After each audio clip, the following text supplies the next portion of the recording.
საქართველოს მრავალი სახელგანთქმული მთავარსარდალი ჰყავდა.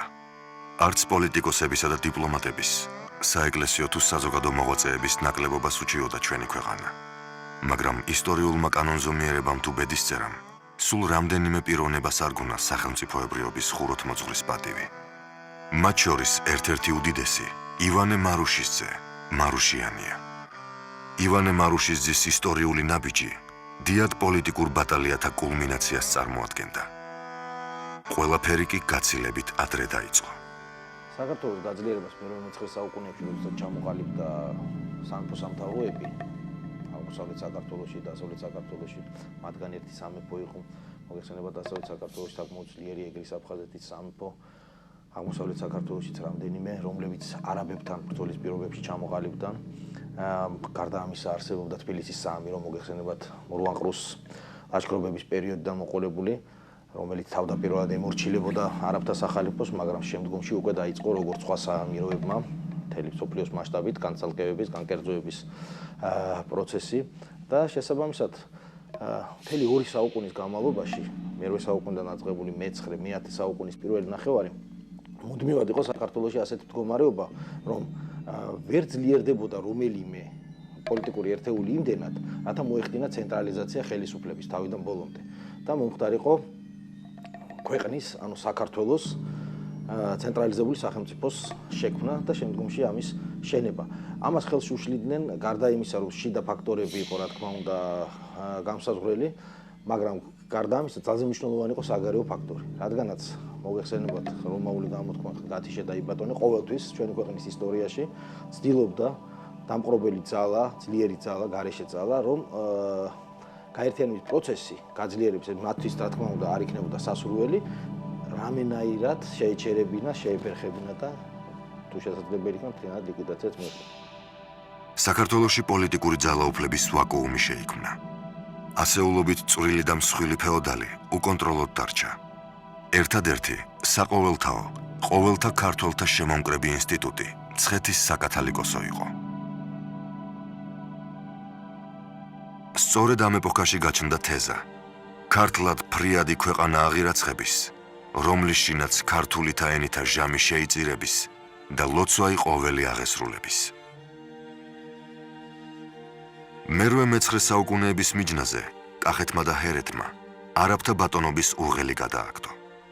აქ სახელმწიფოებრივ განმათავისუფლებელ მოძრაობას სათავეში ჩაუდგა ხევის, წანარეთის ხევისბერი გრიგოლი, რომელმაც ერთიანი კახეთის საქორეპისკოპოსო სამთავრო ჩამოაყალიბა. ჰერეთში ძალაუფლება ხელთიგდეს ბაგრატიონებმა. საქართველოს უკანასკნელმა ერისთავმა აშოტ ბაგრატიონმა თბილისი დატოვა. მან ბიზანტიისგან კურაპალატობა და ფინანსური დახმარება მიიღო. თავის სამემკვიდრეო მამულში კლარჯეთში განაახლა ციხე არტანუჯისა. აშოტ კურაპალატი ბიზანტიის იმპერიის ფარგლებში მოქცეული ტაო-კლარჯეთის მთავარი გახდა. აშოტიც და ჰერი ბაგრატიონებიც პრობიზანტიური პარტიის ლიდერები იყვნენ. ისინი აღმოსავლეთ რომის მხარდაჭერით კავკასიიდან არაბთა განდევნას ცდილობდნენ. მერვე მე-9 საუკუნეების მიჯნაზე საქართველოს უდიდესი ნაწილი გათავისუფლდა არაბთა ბატონობისაგან და მრავალი წვრილი საერისთავო და მამული 4 ქართულ სამეფო სამთავროში გაერთიანდა.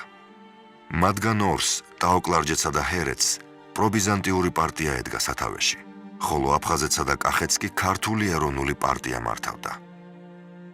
ამ დროს ჩვენს გარეთ, ჩვენს სამეზობლოში ორი დიდი ძალა იყო, ეს არის არაბთა სახალიფო და ეს არის ბიზანტიის იმპერია, აღმოსავლეთ რომის იმპერია. არაბთა სახალიფო მე-10 საუკუნეში, ჯერ კიდევ მე-9-ში დაიწყო ამის დაშლის პროცესი, მაგრამ მე-10-ში ძალიან გაღრმავდა. თვითონ არაბთა ბოლო ლაშქრობა ჩვენთან ესეთი მასშტაბური მსხვილი ლაშქრობა, რასაც როგორც იტყვიან, ეს 914 წელს მოხდა, ისიც არა ცენტრალური ხელისუფლებიდან გამოგზავნილი, არამედ აზერბაიჯანის ამირა აბუ კასიმის მეთაურობით და მას შემდეგ დიდი ლაშქრობა არაბებს აქ აღარ მოუწყვიათ. პრინციპში მათი სახალიფოს დაშლის პროცესი იმდენად გაღრმავდა და იმდენად შორს წავიდა საემიროებს, მათ შორის თბილისის საამირო ერთ-ერთი რიგითი პოლიტიკური ერთეულია უკვე საქართველოში მოქცეული თვითონ შიგნით, თბილისი და მისი შემოგარენია ამ დროს მის შემადგენლობაში აღარ ექვემდებარება ეს არაბთა სახალიფოს. ანუ ეს ძალა არ არის ხელის შემშლელი თუ კი აღმოჩნდება ქვეყნის შიგნით გამაძლიერებელი მათ ცენტრალიზაციის მოსურნე ძალა ვერ შეუშლის ხელს. მე-19 საუკუნიდან სახალიფოსგან დამოუკიდებელია თბილისის საამირო. ამირას თბილისის გარდა მხოლოდ ქვემო ქართლი ექვემდებარებოდა. მაგრამ თბილისის სიმდიდრე და სტრატეგიული მდებარეობა ამირას დიდ ძალასა და გავლენას სცემდა. თბილისი აბრეშუმის გზის ქვეყნებთან ერთად ვიკინგურ სამყაროსთანაც ვაჭრობდა. მე-10 საუკუნეში მოჭრილი სპილენძის მონეტა თბილისური შავი ფინეთის ტერიტორიაზეა აღმოჩენილი.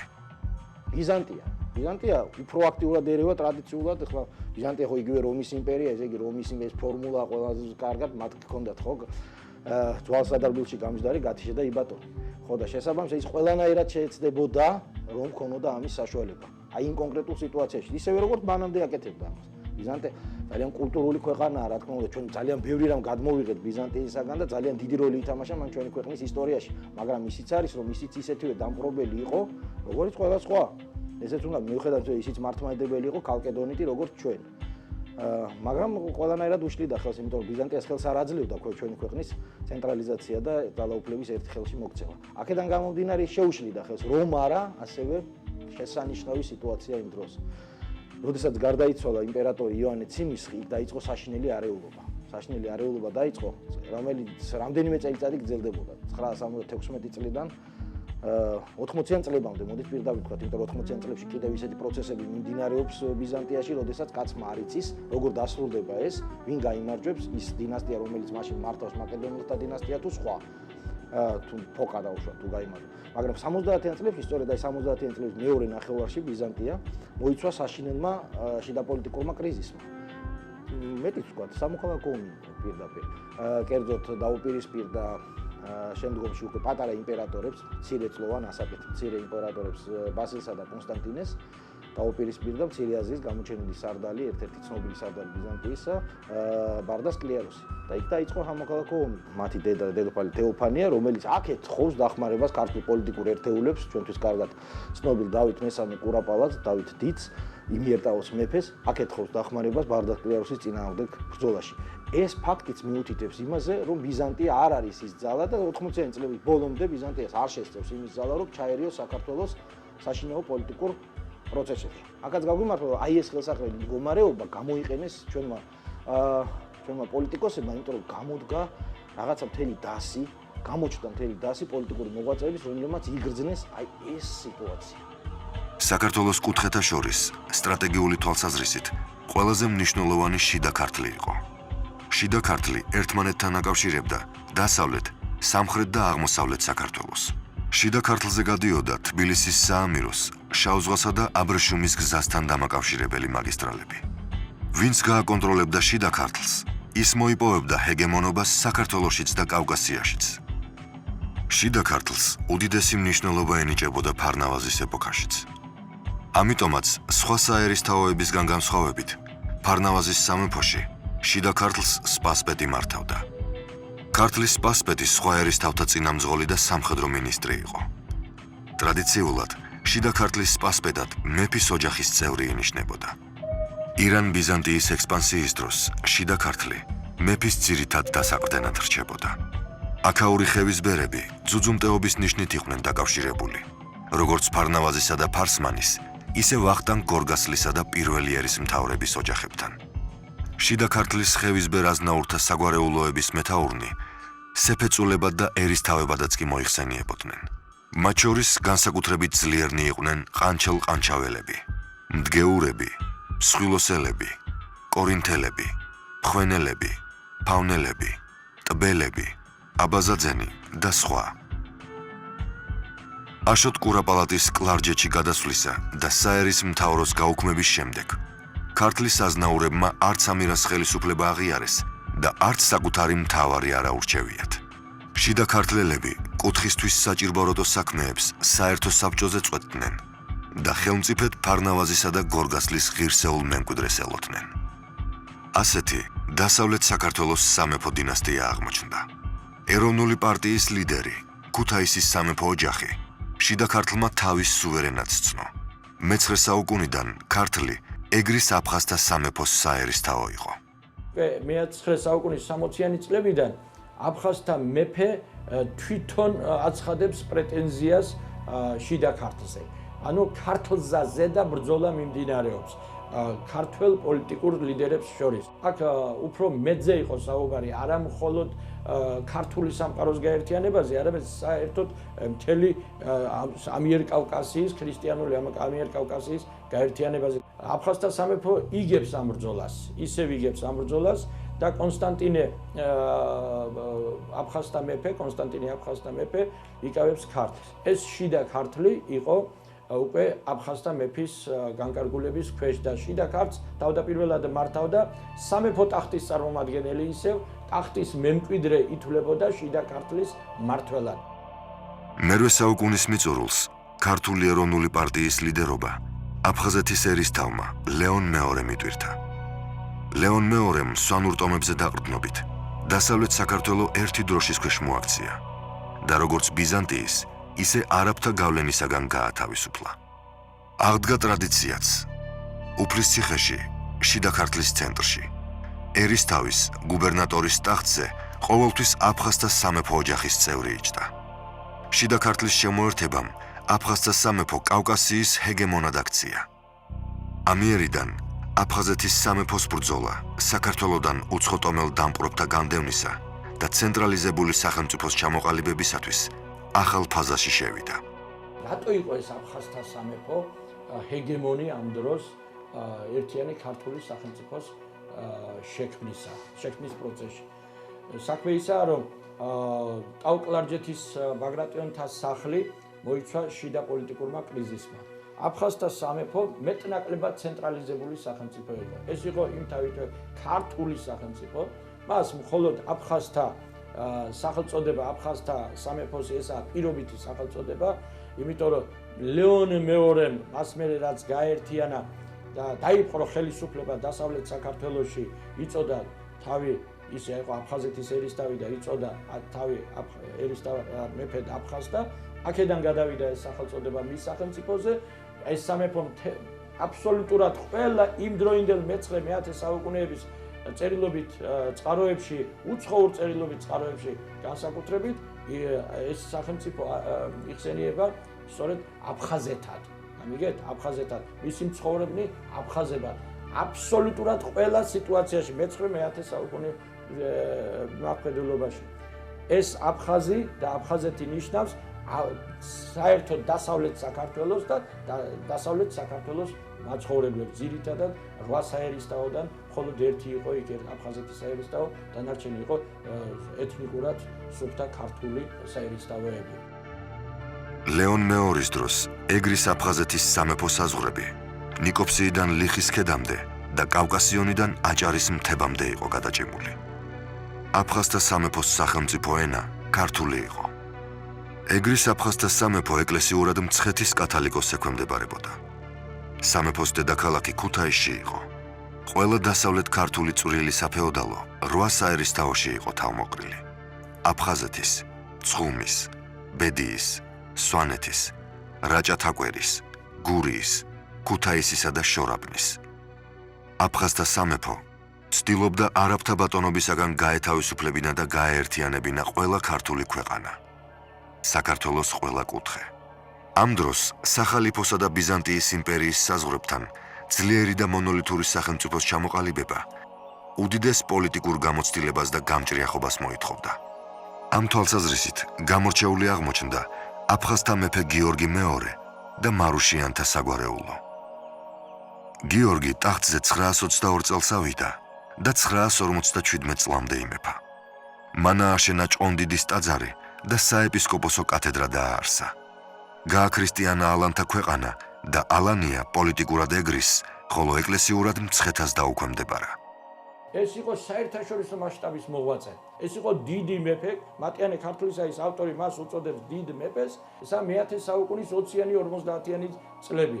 ეს არის ბაგრატ მესამის პაპა და პირველ რიგში მე-მატიანე, როდესაც ბაგრატი იწყებს სახელმწიფოებრივ მოღვაწეობას მე-10 საუკუნის 80-იან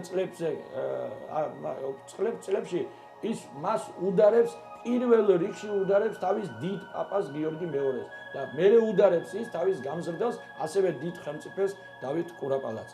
ესე იგი, აქ იმის თქმა მინდა, რომ აი ეს გიორგი პირველი მართლაც გიორგი მეორე უკაცრავად მართლაც მოიაზრება ერთიანი სახელმწიფოს ლიდერად. სწორედ ეს ერთიანი გიორგი მეორის გარდაცვალების შემდეგ აი ეს ლიდერობა ფაქტობრივად გადავიდა დავით კურაპალატის ხელში, თუმცა მას რაღაც სამეფო რეგალიები იმ ეტაპზე ნამდვილად არ ქონია და შეიძლება არც იყო ის არასოდეს მეფის ტიტულის მქონე ოფიციალურად. გიორგი მეორესთან დაკავშირებით ძალიან საინტერესოა ის ფაქტიც, რომ გიორგი მეორეს იცნობენ ბიზანტიაში და დიდი პატივისცემით ეპყრობა ბიზანტია გიორგი მეორეს. ასევე ჩანს, რომ ბიზანტია დიდი პატივისცემით ექცეოდა მის მამას კონსტანტინე მესამეს და გიორგი მეორე იყო არამხოლოდ საქართველოს ლიდერი, როგორც ჩანს იყო საერთო კავკასიის მასშტაბით ლიდერი.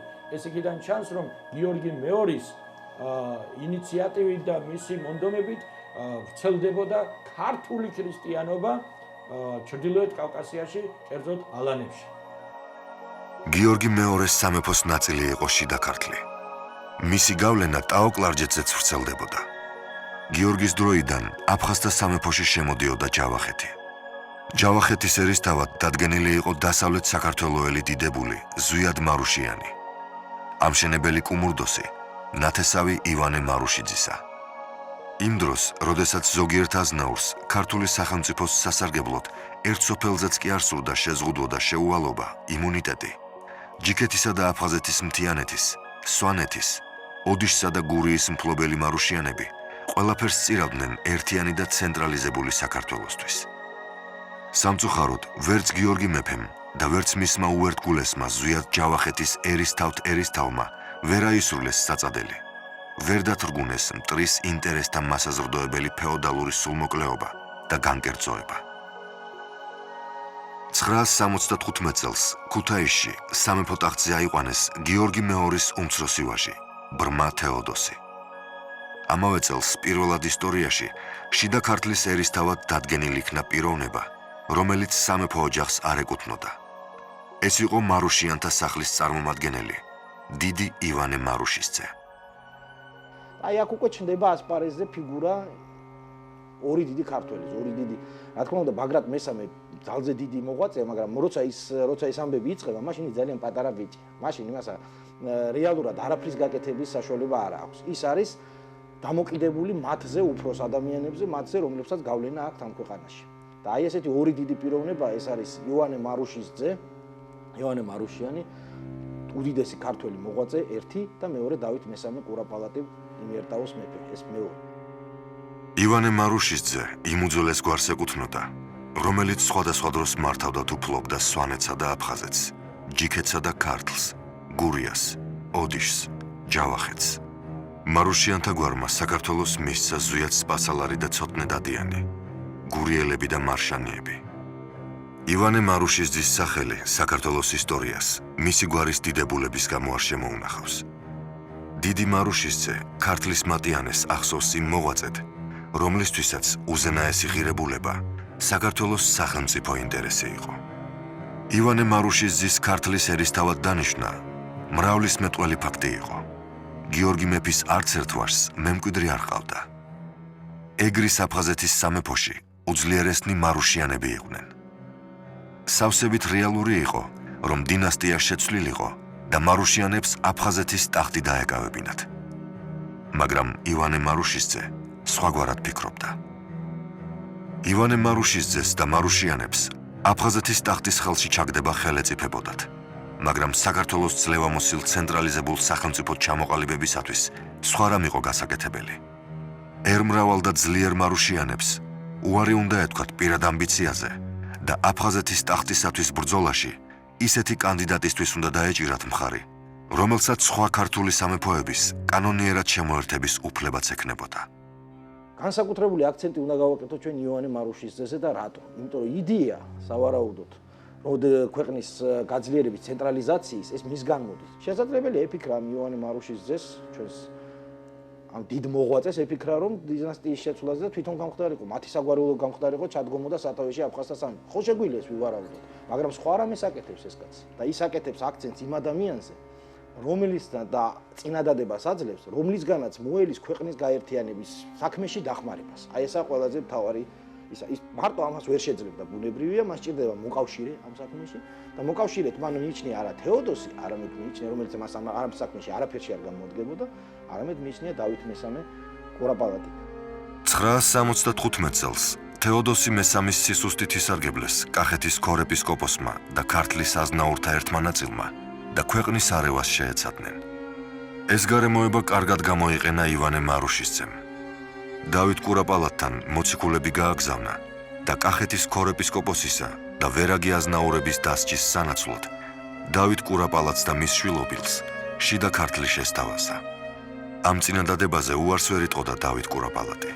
ტაოს მეფე ქართლში შემოვიდა. კვირიკე ქორეპისკოპოსი გაიქცა. ივანე მარუშიძე ქვახრელთან მიეგება დავით კურაპალატს და ისინი დიდი პატივით შევიდნენ უფლისციხეში. დავით კურაპალატმა ქართლის გამგებლად მცირეწლოვანი ბაგრატ ბაგრატიონი დაადგინა. ხოლო დამხმარედ მამა გურგენი დაუტოვა. დავითმა ქართლის აზნაურებს განუცხადა: ბაგრატი არის შვილი და გამზრდელი ჩემი. მე კი მოურავი და შემწე მისი და მას დაემორჩილეთ ყოველიო. შიდა ქართლში დავით კურაპალატისა და ბაგრატის მოწვევით ივანე მარუშისძემ აფხაზეთისა და ტაო-კლარჯეთის პოლიტიკური ვექტორები გარკვეულწილად ერთმანეთში გადახლარდა. ქართველთა მეფისა და ტაოს მეფის ტახტის მემკვიდრე ბაგრატი ქართლის მმართველად დასმით აფხაზთა მეფის გვირგვინსაც მიუახლოვდა. საჭირო იყო ახალი ხელსაყრელი გარემოებები და ბაგრატის აფხაზეთში გამეფებაც სავსებით შესაძლებელი ხდებოდა. აი უკვე გაცილებით მასშტაბური, გაცილებით მნიშვნელოვანი, გაცილებით უფრო მეტი რეზონანსის გამომწვევი არის 3 წლის შემდგომ მომხდარი ფაქტი, რომლითაც უკვე ყველაფერი იწყება ფაქტობრივად. ეს არის და ისევ ივანე მარუშიძე ამ საქმის მოთავეც.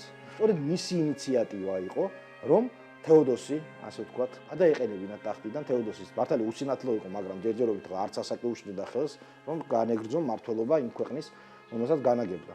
ანუ დასავლეთ საქართველოს სამეფოს, ქუთაისის ტახტის, მაგრამ არა ივანე მარუშიძე აქაც იღებს გადაწყვეტილებას და ეს გადაწყვეტილება, რა თქმა უნდა, ისევ დავით კურაპალატს გააცნო, რომ ბაგრატი დასვან უკვე სამეფო ტახტზე, ბაგრატი დასვან სამეფო ტახტზე დასავლეთ საქართველოში. ეს პროცესი ხორციელდება. სანამ არ მიიღო დავითმა იმის გარანტიები, იმიტომ რომ დასავლეთ საქართველოში რასაკვირველი იყო ძალები, რომლებიც ბაგრატის იქ დასმის ამ ახალგაზრდა ყვანწვილის დასმის წინააღმდეგი იქნებოდნენ და შესაძლებელია რამე პრობლემები შექმნოდა.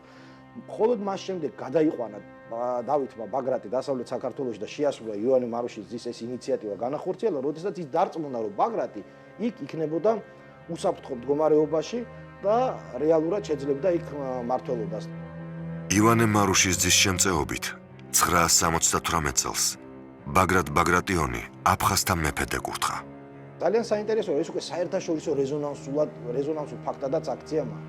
ანუ საერთაშორისო გავიდა კავკასიიდან და საქართველოს მასშტაბებიდან და აი თუნდაც ფაქტი იმისი, რომ ეს წყაროში პირდაპირ დაფიქსირებული, რომ აი ამ 978 წლის აქტს, ანუ ბაგრატის მეფედ კურთხევას ესწრება ანისის მეფე სუმბატ ბაგრატონი. ეს რას ნიშნავს, რომ ესე იგი უკვე ამით ის ლეგიტიმაციას ახდენს.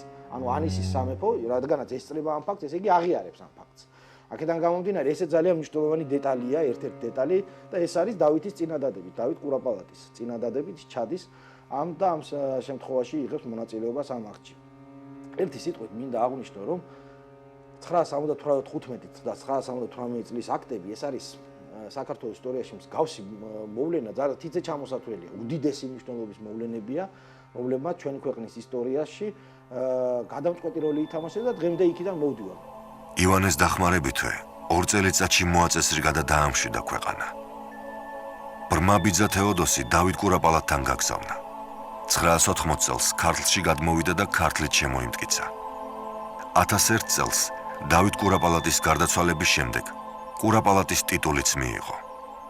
1008 წელს ქართველთა მეფეც გახდა. 1010 წელს კახეთ-ჰერეთით საბოლოოდ შემოიერთა. ამიერიდან ბაგრატი იწოდებოდა მეფედ აფხაზთა და ქართველთა, რანთა და კახთა. ბაგრატმა ააშენა ბაგრატის ტაძარი და ბედია. თვითონ მარუშიანები, მარუშის ძეები ეს არის ძალიან ძლიერი საგვარეულო, პირდაპირ თქვა, წყაროებიდან რაც დასტურდება, სხვადასხვა წყაროებიდან გნებათ ეპიგრაფიკული, გნებათ ისტორიული წყაროები, ნარატიული წყაროებიდან ყველაფრიდან, არა მარტო ქართული სხვათა შორის, მე მოვიტან ამის მაგალითს, რომ აი უცხოელი ისტორიკოსები, უცხოელი აღწერლები, ჯანმრთელთა აღწერლები მოიხსენიებიან ამგვარი წარმომადგენლებს და მოიხსენიებიან როგორც ძალიან ძლიერ საგვარეულოს წარმომადგენლებს და თვითონ ძლიერ პიროვნებებსაც. ჩვენ ვიცით ზვიად მარუშიანი ცნობილი მოღვაწე კუმურდოს მაშენებელი და კუმურდო მოგეხსენებათ არის ჯავახეთში, მაგრამ ჯავახეთს ფლობს ეგრის აფხაზეთის სამეფოს სწორედ მე-10 საუკუნის შუა ხანებში ცნობილი დადასტურებული ფაქტია და სწორედ კუმურდოს დამთავრების წელი, კუმურდოს აშენების წელი ისა 964 წელი. 964 წელი ამ დროს მეფობს უკვე გიორგი მეორის ვაჟი ბაგრატ მესამის ბიძა, ანუ ლეონ მესამე და სწორედ აი ამ პერიოდში შენდება ზვიად მარუშიანის მიერ კუმურდოს ტაძარი და ეს კუმურდოს ტაძარი დღემდე არის როგორც ერთ-ერთი უძვირფასესი ძეგლი, უძვირფასესი ხელოვნების ნიმუში, არქიტექტურული ნიმუში შემორჩენილი დღემდე ჩვენი ქვეყნის ტერიტორიაზე ჯავახეთში, ყველას გაუგია ზვიად სპასალარი, ზვიად მარუშიანი. და ეს პიროვნება არის ერთ-ერთი უძლიერესი პიროვნება იმდროინდელ საქართველოში. ის კი არა, მეცაც გეტყვით. უცხოური წყაროები, მათ შორის იახია ანტიოქი, აი ის წყაროები, რომლებიც მოგვითხრობენ ჩვენ გიორგი პირველის დაპირისპირებაზე ბასილი მეორესთან. მოგვითხრობთ არა მარტო ქართული წყაროები, ანუ მანტიანი ქართლისა სუმბა დავითიძე თავის ბაგრატიონთა გვარის ისტორიაში, არამედ ბერძენი გიორგი კედრენენსკი-რიცაშან, აგრეთვე იახია ანტიოქელი და სხვა. აი ესენი მოგვითხრობენ, რომ თვითონ გიორგიო ისეთი კი არ აპირებდაო მაინც და მაინც ამ ბასილის წინააღმდეგ დაპირისპირებას და ამ თავისი ინტერესების აი ესეთი ბიზანტიასთან ასეთ დაპირისპირებას და იმიერტაოს, ანუ დავითის სამფლობელოებისთვის ათებ ბრძოლას. აი ის იმაშობოდაო, აქეზებდაო. სპასალარიო, ის ზვიადიო, ის ერისთავიო, რომელიც ის იყო ყველაფრის თავი და თავი, ბუნტის თავი იყო ისე. ანუ აი პირდაპირ არის მართლა დაწერილი, ხო უბრალოდ პერიფრაზირებას ვახდენ ამ თვალსაზრისით. ანუ ეროვნული მოღვაწე, ძალიან ეროვნული მოღვაწე იყო ზვიად მარუშიანი. ბაგრატის გამეფების შემდგომ ივანე მარუშის ძის ბიოგრაფია მატიანემ აღარ შემოგვინახა. მაგრამ მარუშის ძე, მარუშიანთა გვარი, სიცოცხლის ბოლომდე არ სტოვებდა ერთიანი, ცენტრალიზებული და ძლევამოსილი საქართველოს მეფეს. როდესაც 1014 წელს ბაგრატი ფანასკერტში გარდაიცვალა, იქ თავთან ედგა ჯავახეთის ერისთავი ზვიადი, შვილიშვილი, კუმურდოს აღმშენებელი დიდი ზვიად მარუშიანისა. სწორედ ზვიად სპასალარმა გადაასვენა ბაგრატის ცხედარი ფანასკერტიდან ბედიას და იქ წმინდა მიწას მიაბარა. ეს ყოველივე სიმბოლურიც იყო. ბაგრატი ორჯერ ჩავიდა აფხაზეთში და ორჯერვე მარუშიანის წყალობით. უკანასკნელად მაშინ, როდესაც მისი ცხედარი ბედიას გადააბრძანეს, ერთიანი საქართველოს ხელმწიფის ცხედარი. პირველად კი მაშინ, როდესაც ივანე მარუშის ძემ აიყვანა ქუთაისის ტახტზე. აიყვანა ჭაბუკი, რომელსაც 1000 წლით უნდა განესაზღვრა საქართველოს ბედისწერა. მატიანე ქართლისაი მრავალს მეტყველებს მეფეთა ცხოვრებაზე და მცირეს ამბობს ივანე მარუშის ძეზე. მაგრამ ეს ის შემთხვევაა, როდესაც სიტყვა სიგრძით კი არა, სიმძიმით განიზომება. თქვა ისტორიკოსმა, ივანე მარუშის ძე ეძებდა ბაგრატს მეფედ და ამ სიტყვებით ყველაფერი თქვა. თამარის, აღმაშენებლის და ბაგრატის დიადის სახელმწიფო, დიადი მარუშიანის, ივანე მარუშის ძის ნაძებნარ ნამოღვაწარია.